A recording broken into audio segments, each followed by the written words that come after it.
Luckily, buying a home in Southwest Missouri, or Missouri in general, is a pretty straightforward process. We're not too far up north where the homes are tightly sealed for energy efficiency, including heating and cooling, where you have to worry about radon and carbon monoxide buildup. We're not down far enough south where you have to worry about hurricane-grade windows and shutters, and we're not in Florida, so you don't have to worry about building on the sand. So it's actually relatively simple, and especially if you get a realtor. Hey, you're in luck, I am one, and did you know that realtors are actually free for buyers? So there's absolutely no downside to getting one. So today we're going to talk about how to buy a home specifically in Missouri, which luckily is some of the easiest buying processes out there. So let's talk about it.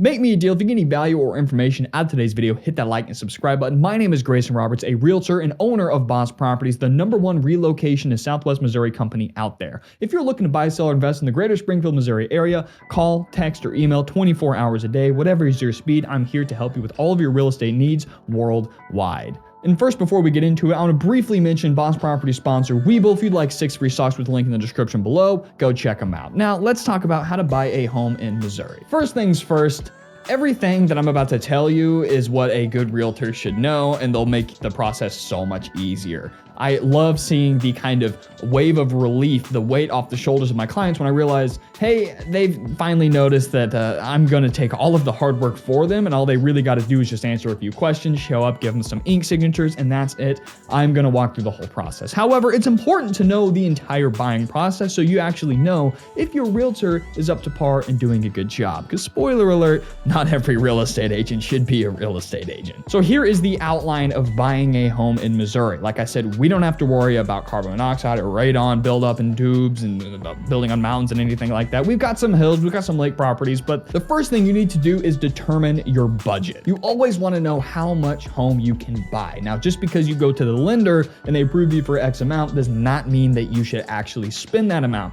These days, lending is a lot tighter due to the 2008 financial crisis in the real estate industry, so you're probably never going to actually qualify more than you could truly afford. If you're curious about how much you can afford, you basically want to make 3 times the amount of your mortgage. I'm a little conservative. I like to make 3 times of the overall housing costs, including utilities and any upkeep and stuff like that, but it's up to everybody. And there's actually different loan programs, including USDA, which in NIXA in some parts of Missouri actually qualifies for a 0% down. VA could be a 0% down, FHA as low as 3.5%, and conventional, if you've got good credit, as low as 3%. So you want to talk to a lender and determine your budget. And here is a big thing. And in fact, if you go to a realtor, say you want to buy a house, they're going to say, great, but we need to get you pre-approved. Not pre-qualified, pre-approved. That means that they have done their due diligence and the bank will actually give you a letter of approval saying, hey, you were really qualified for this amount. So that way you have some bargaining chips, and most of your competitors will have this because a good realtor will make sure their clients are prepared to go through with the transaction and they can actually afford it. So you really want to make sure you get pre-approved,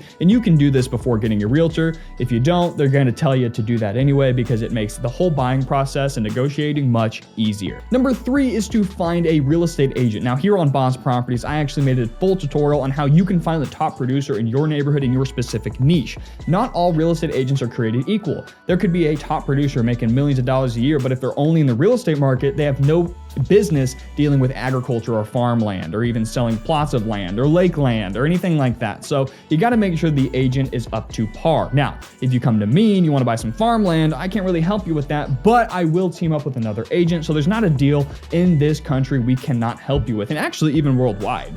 So definitely make sure you find a realtor that is a top producer in that area. And if they're not and you really want to work with them like me, you want to buy some farmland, I will simply just still work with you and team up with another agent to get that finished for you. Next is you're going to want to search for a home. Now you can search for places on Zillow or Realtor.com, but I personally have terrible times with them. I actually have a personalized app from my brokerage, Keller Williams. But what I like to do is when I figure out everything my client needs, I actually go into the MLS, create a portal so you can be the first to know when homes come on the market in your specific parameter, budget, anything like that.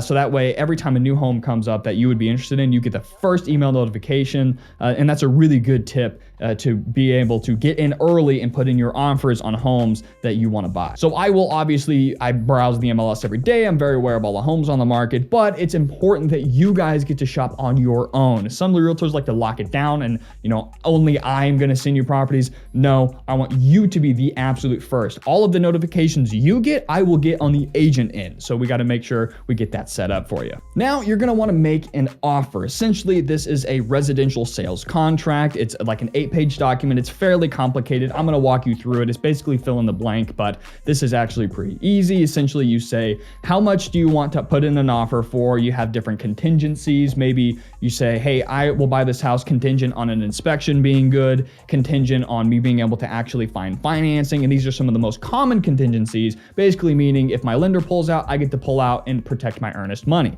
Now, earnest money is basically a good faith deposit. You say, I'm going to put in an offer and I'm going to prepay $500 now. And if I back out of the deal, not under any contingencies, you get to keep that $500 deposit. So it's it's called a good faith deposit to let the seller know, hey, I'm serious. And if I back out, not outside of the contingencies, then you get to keep my money. And of course, you're going to want to negotiate the contract. When you're under contract, this is where you're going to go through your due diligence phase. You're going to have a home inspection, which I highly recommend. I don't think anybody should not get a home inspection. My last client didn't get a home inspection. I tried to talk him into it, but he didn't want to do it. And that's fine, but we knew the seller and it's kind of a different deal, but you definitely want to get a home inspection because I think it was 2 houses ago I sold. The home inspection revealed that the property needed a brand new roof. So that was a $15,000 bill split between the buyer and seller at closing, and we adjusted the purchase price. So you definitely want to get a home inspection because it does nothing but inform you that, hey, this property, it's too much of a fixer-upper. I don't want it. The foundation's slipping. It's on a sinkhole. It has a illegal addition in the ADU in the backyard, whatever it might be. It does nothing but either tell you, I don't want to buy this property, or give you bargaining chips for, hey, I want you to fix the floors or at least reimburse me that amount in the purchase price. And of course, once you go through all of this, you're going to finalize the mortgage and close the sale at closing. Essentially, this is where both parties meet at a third-party location, usually a title company. I like to use Meridian Title here in Southwest Missouri.